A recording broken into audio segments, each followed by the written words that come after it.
Bonjour, nous sommes le 6 octobre 2017. C'est le dernier jour de vendange à Clos-Louis. Donc nous allons partager quelques instants de ce dernier jour avec vous en vidéo cette année. Donc ici nous sommes sur la commune de Saint-Philippe-d'Aiguille, sur nos vieilles vignes. Il fait à peu près beau, c'est un peu nuageux, il fait un peu frais, 15 degrés, mais bon c'est idéal pour vendanger. Donc dans un premier temps, on va vous amener sur la parcelle où sont nos vendangeurs actuellement. Ensuite, nous irons devant le chai sur la table de tri. Et en dernier lieu on ira dans le chai. Donc voilà, j'espère que vous apprécierez ces petits moments avec nous. Donc le temps de vous amener sur les parcelles, on se rejoint tout de suite. Alors, nous revoilà dans une parcelle, cette fois-ci à Saint-Genès-de-Castillon. Les vendangeurs sont en train de couper. Donc le soleil est sorti. Et donc, on est en train de ramasser en seau. Et les raisins seront ensuite versés dans des cagettes. Donc, on va regarder ce que... Voilà. Hop. Ce qu'il y a sur les pieds.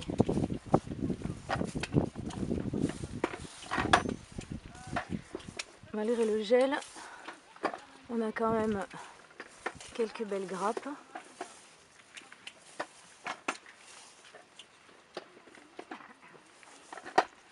Voilà. Sur le beau plateau de Saint-Genès-de-Castillon.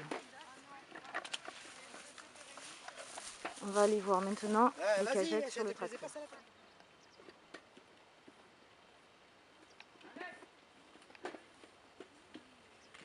C'est lui qui descend le tracteur.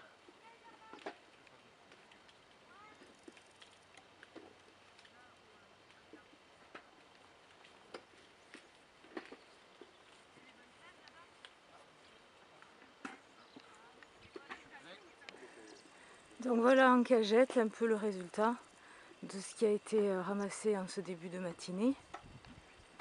On est loin d'avoir fini, mais on a quand même une vendange saine, sucrée et plutôt jolie par rapport au gel qu'on a subi.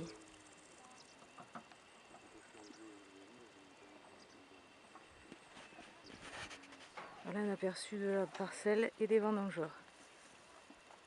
Donc ensuite on ira faire un tour au chai, voir ce qui se passe sur la table de tri. Nous revoilà donc au chai, où on a installé les raffoirs et la table de tri à l'extérieur.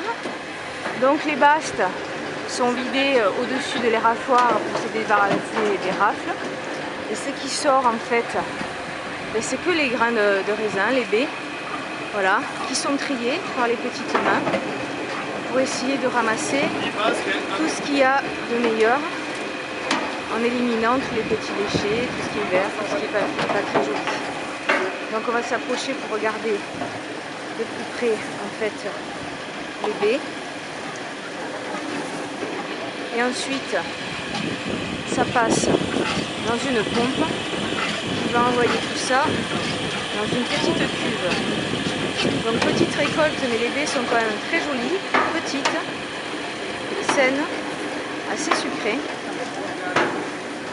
Donc ça c'est une opération qui est assez lente, qui va prendre un certain temps. Et on verra, dernière étape, ce qui est advenu de ces baies dans la cuve. Voilà. Nous sommes enfin dans le chai, dernière étape de cette petite période de vendange partagée avec vous.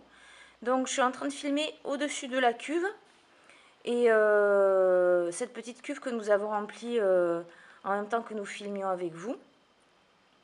Donc vous avez vu que le raisin était passé donc de la table de tri dans une pompe qui a amené donc les baies ici dans cette cuve. Voilà donc le résultat de cette matinée. Ce raisin va rester dans cette cuve le temps de commencer sa première fermentation.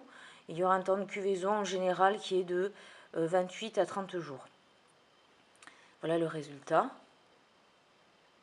Donc nous l'avons pesé, il fait 12 degrés 7, ce qui est tout à fait conforme au millésime, qui est très très bien pour la vinification. Donc vous avez vu donc le ramassage à la vigne, le tri, et maintenant le début de la vinification. J'espère que vous avez apprécié ces quelques instants partagés avec nous, cette fois-ci en images, en vidéo, plutôt qu'en photo. Je vous donne rendez-vous maintenant pour goûter ce millésime en 2018. En général, c'est avril, donc avril 2018 pour les primeurs qui commenceront. Et j'espère que vous avez apprécié en fait ces quelques instants. Je vous dis à bientôt. À plus. Ciao, ciao.